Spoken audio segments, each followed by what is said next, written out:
She was a quiet, graceful, and composed young lady, a 27-year-old who read books out loud in the New Mexico library, wrote poetries in the margins, and still believed wholeheartedly in the goodness of people, most importantly, the goodness of God. Her name was Sasha Krause. This is not a story of lovers or friends or two people that ever really met.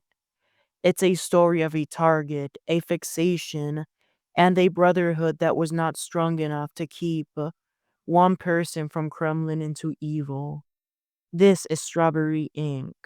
To understand why Mark Gooch killed Sasha Krause, we have to go back to the beginning, to a snowy town in Wisconsin where silence was a way of life, and disobedience was the only language that mattered.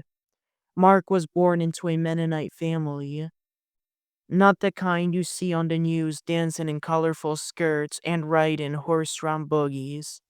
No, Mark's was stricter, harsher. At least the community around him was, but his parents had a house with mostly boys, and almost all of them put up and experienced with the strict norms of Mennonite culture, despite this family having joined the community later on in life and having not been born or raised Mennonites in the first place. But they did not stop believing in God. Four of the brothers left because they felt as if they were suffocating in the strictness. Mark was the youngest out of all kids. His brother Jacob left to become a Virginia state trooper.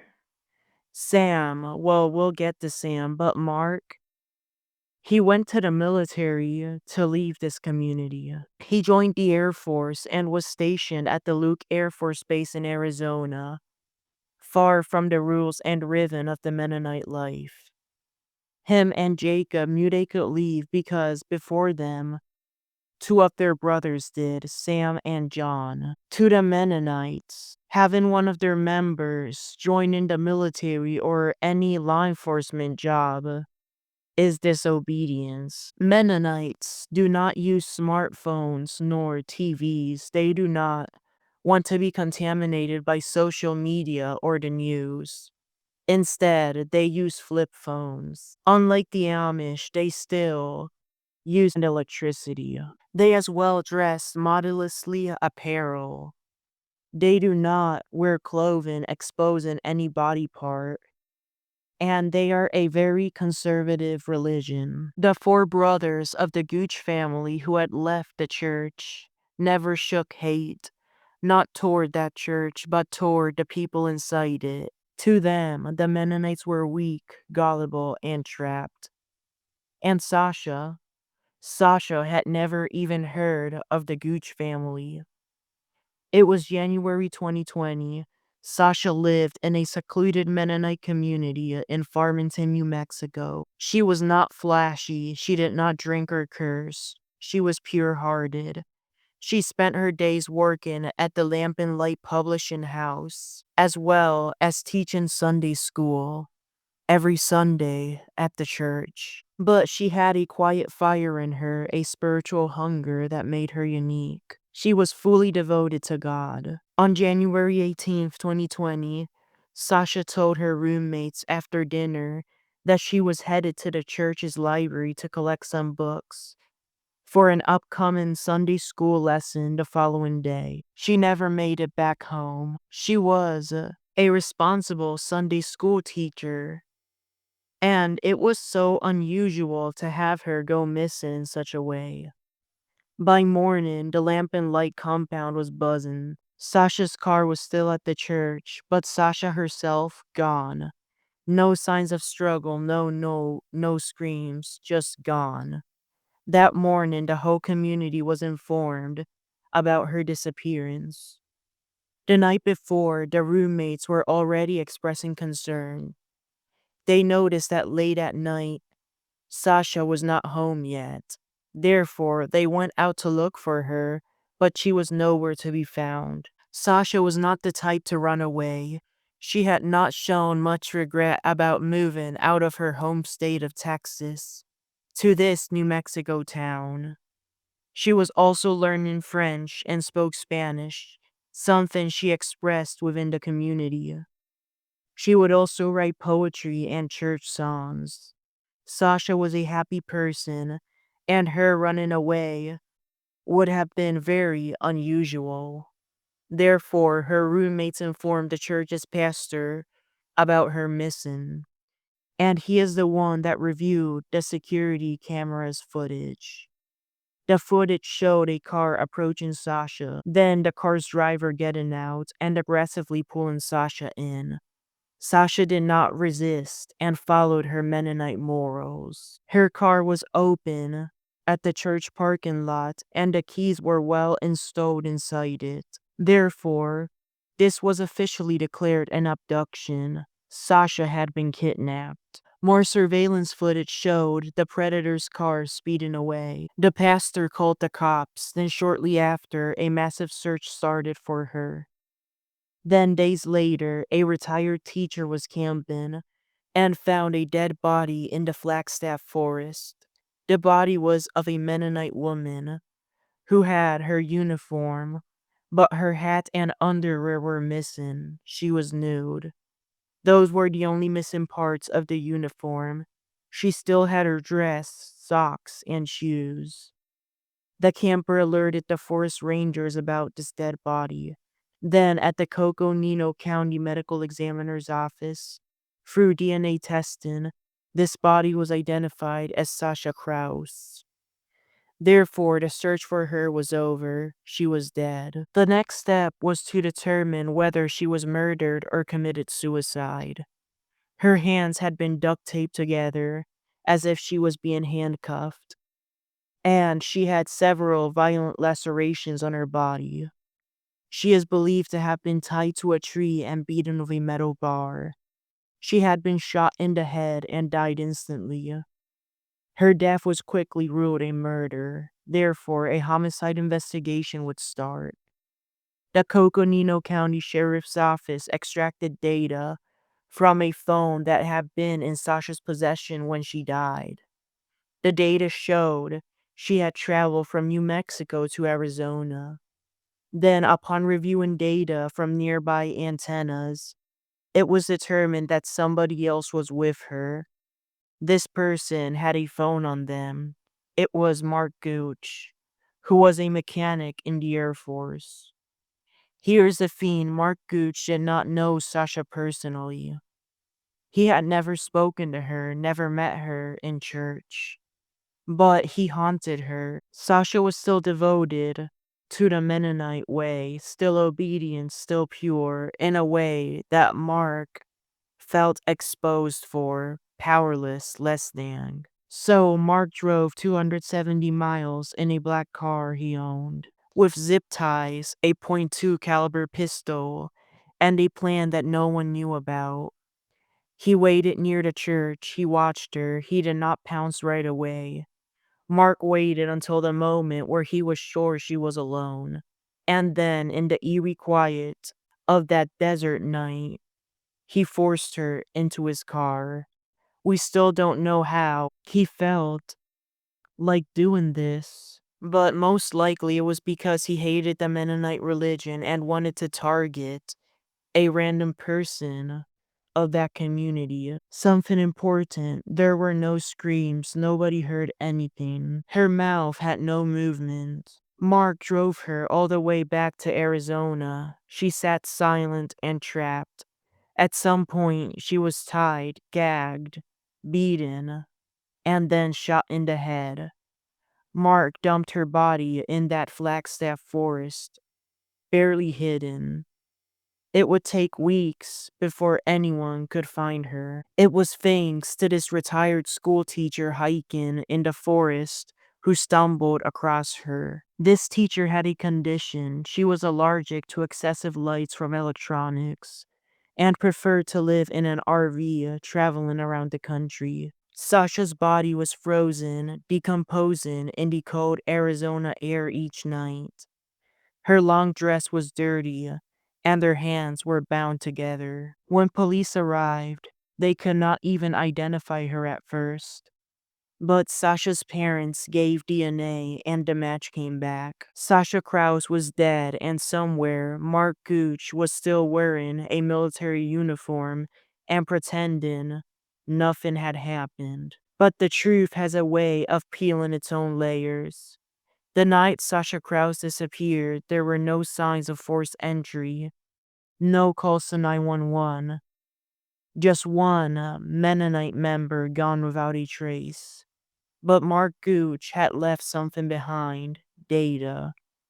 Because the problem with being a modern murderer is that you leave modern footprints. First, it was the cell phone tower ping. Mark's phone had made a quiet little journey from his Air Force base in Phoenix all the way to Farmington, New Mexico, right where she vanished. Then it took the same long path to Flagstaff, Arizona, right where Sasha's body was found. The signal did not lie. Neither did the car. The FBI checked more surveillance footage at the places where he stopped at, including a gas station. There he purchased bleach and would then stop at an auto shop where he had his black car be deeply cleaned. That black car was confirmed as the same one used to abduct Sasha Krause. Mark Gooch is believed to have been covering up evidence. And then came the worst part. Mark wrote about it, not in a diary, but in text messages to his brother Sam. Meanwhile, about the Clayton K funeral home, this is a beautiful piece of information I want to mention. At this funeral home in her hometown, Itasca, Texas, on February 28th, there was a private memorial service held for Sasha. Her family got to see her one last time. Lifeless, however. She was buried at the Grandview Gospel Fellowship Cemetery, a Mennonite cemetery in Texas. The following month, on March 6th, at the Summit Church gym of that Farmington Mennonite community where she was living in New Mexico, there was a mass held for her. The next step was bringing her killer to justice. Mark texted Sam complaining about Mennonite, calling them impressionable, easily manipulated, brainwashed. He said he had gone to find one. Sam knew something was wrong. He didn't say anything at first, but eventually, the truth was brought to light. Mark did not admit that he was going to kill a Mennonite, but from what he described, he did want to mess with them, and he had a history of robbing them. 3 of the brothers had been talking trash in an iMessage group chat about the Mennonites. One of them, Jacob, the Virginia State Trooper, admitted to pulling over a Mennonite couple headed to a wedding, giving them a ticket so severe to the point where they had to go to court, and then coughing on them to spread coronavirus in their wedding. They wrote things like, "I hope you treated them like shit," and "ha ha ha, that's fucking hilarious." The FBI had been reviewing Mark's digital activity. He was tracked down to the Luke Air Force Base in Arizona where he was staying at.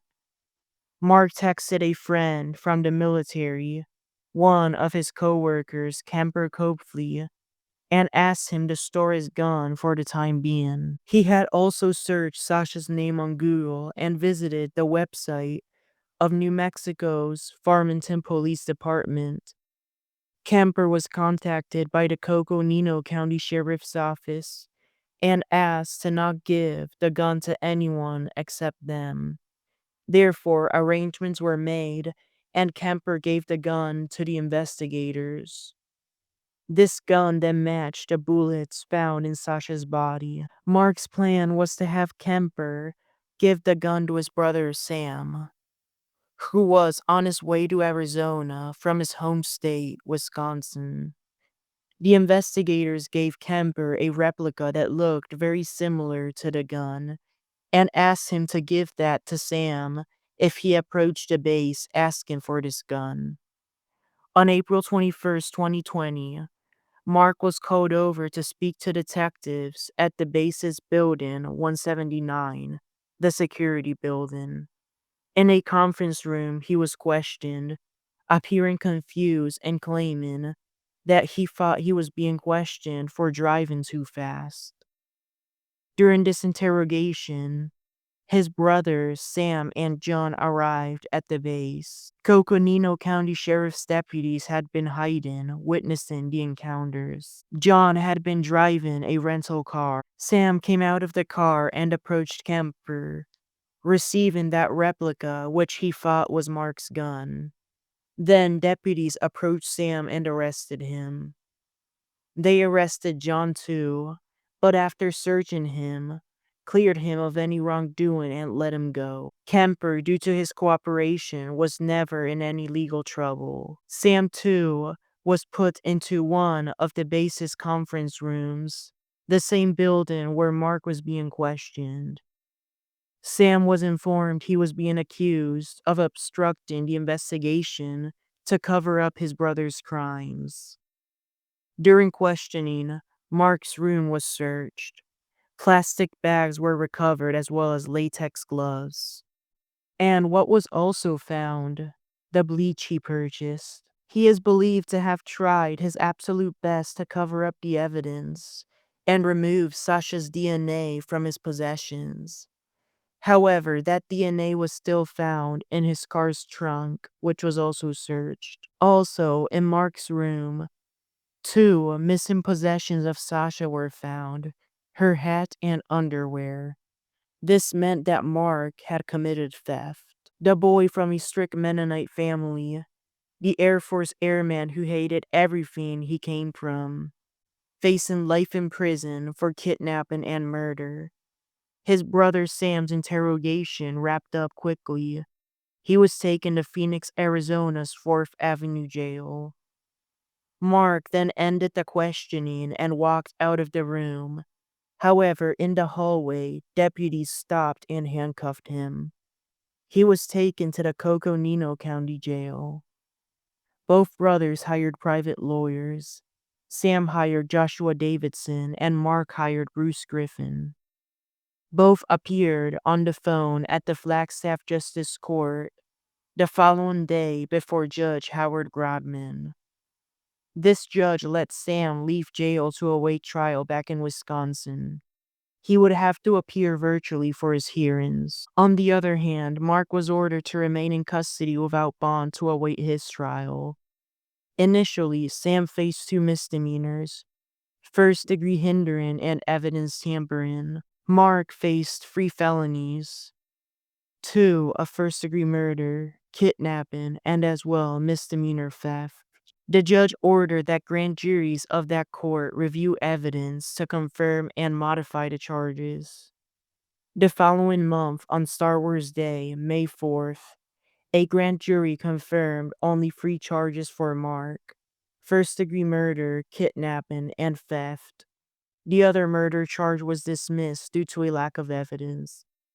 The following day, another grand jury indicted Sam on an extra felony, first-degree hindering. Prosecutor Eamon Barker unsealed the indictments that month, making the charges official.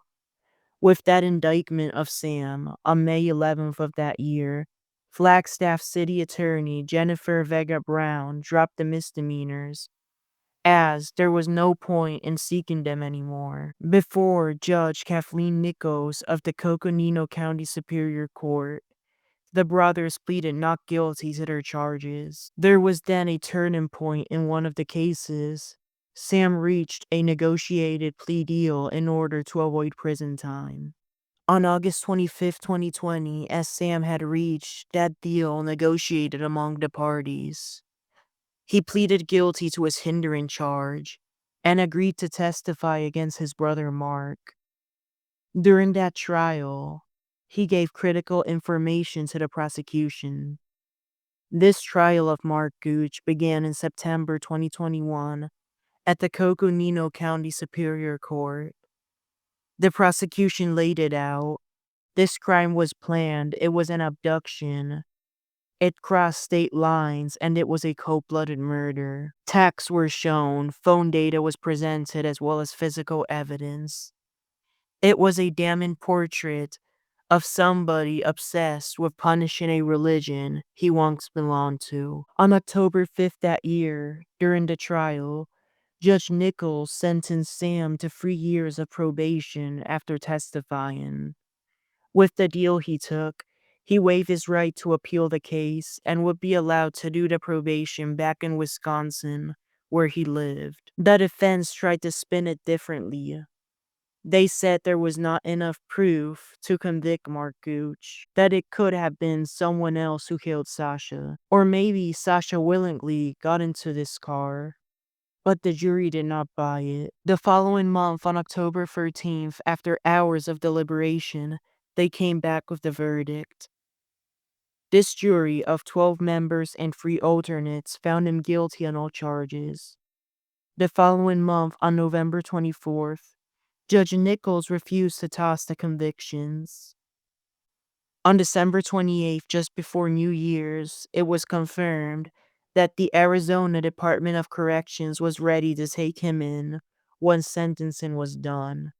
Then on January 19th, 2022, Mark Gooch was finally sentenced. He received life in prison without parole for murder, as Judge Nichols called natural life, as well as an extra consecutive 5 years in prison for kidnapping and a concurrent 6 months in jail for theft, which was time served. As Mark was taken away after sentencing, he looked back at his parents for the last time, who had been witnessing the hearing. The following month, Judge Nichols refused to redo the trial of Mark Gooch, officially sending him into the state prison system to do his time. On September 7th, 2022, his brother Sam was discharged from probation early. Another one of his brothers, Jacob, was investigated by the DOJ for coughing on that Mennonite couple discussed in the disturbing text messages. Jacob, for some reason, never showed up to the traffic court to testify against this couple. It was for a light turn-in failure. They had forgot to turn on their turn-in lights when moving in such direction. Therefore, this Mennonite couple never had to pay an expensive ticket. The investigation of Jacob Gooch was closed, and it was determined that there was insufficient evidence to charge him with a civil rights offense. Jacob was still forced to resign from the Virginia State Police Department. He moved back to Wisconsin and is now doing a job as an accountant. Mark as well received discipline in the military. At the Holloman Air Force Base military court, Judge Thomas Smith dishonorably fired him from the military. Mark as well got extra penalties that he will most likely never serve: 6 days of military confinement, and his rank was lowered all the way to E1, the lowest military rank. Mark appealed his state case to the higher courts, and there has been one update so far. The Arizona Court of Appeals in Phoenix on April 2023 affirmed his convictions and sentences. We don't know what Sasha said in her head during those final moments. If she prayed, if she pleaded, if she stayed silent. But what we do know is she did not deserve to die because someone hated the peace she had found and the religion she liked. Mark Gooch wanted to punish his past. Instead, he destroyed someone's future. You can leave the church, you can shave your beard, shed your uniform, and move across the country. But if the hatred follows you, if the anger stays, the church is not what broke you, you broke yourself. Therefore, it is important, if you're feeling such feelings, to speak about it, to try to find support. Maybe you could Google a religious trauma institution to help. There are safe, specular places to talk in certain regions. If you need assistance looking for these institutions, reach out at strawberryinc6@gmail.com. You can also contact this email for any inquiries. Mark was initially locked up for evaluation after sentencing at the Iman State Prison in Florence, Arizona, but is now incarcerated at the La Palma Correctional Center in Eloy, Arizona. This has been Strawberry Inc. May Sasha Krause rest in peace. Till next time, take care and have a good rest of your day.